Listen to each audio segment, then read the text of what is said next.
કેમ છો? જો તમને કોઈ વ્યક્તિ પર ગુસ્સો હોય તો હોપોનોપોનો એ વ્યક્તિને નહીં, તમારા અંદરની યાદોની સફાઈ કરે છે. ગઈકાલે આપણે વાત કરી હતી કે હોપોનોપોનો એટલે અંદર સંગ્રહાયેલી યાદો, લાગણીઓ અને માન્યતાઓની સફાઈ. નહીં જોયો વિડીયો? હજુ લિંક કરી રાખું છું, આ વિડીયો પછી તરત જ જોઈ લો.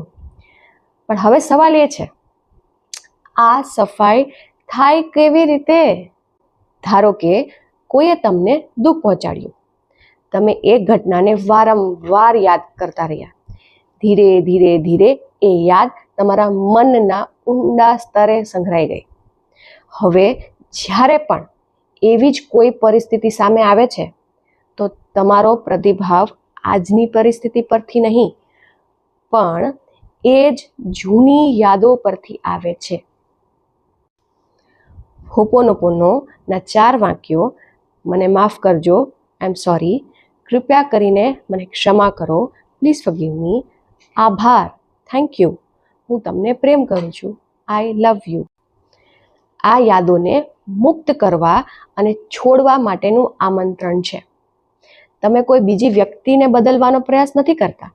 તમે તમારા અંદર ચાલતા જૂના કાર્યક્રમો અને યાદોને સાફ કરી રહ્યા છો.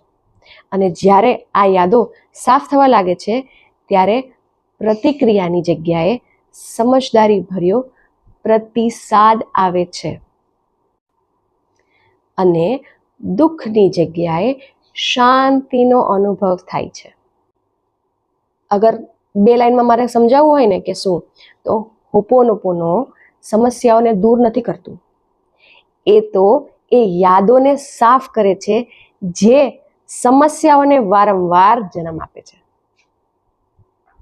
શું તમે ક્યારે અનુભવ્યું છે કે એક જ પ્રકારની પરિસ્થિતિ તમારા જીવનમાં વારંવાર આવે છે? જો હા, તો મને કમેન્ટમાં લખી આપો કે હા. અને આવી જ જાણકારી માટે અને તમને તમારી સાથે મળવા માટે અમને ફોલો કરી શકો છો ઇન્સ્ટાગ્રામ અને યુટ્યુબ પર. Thank you. આભાર.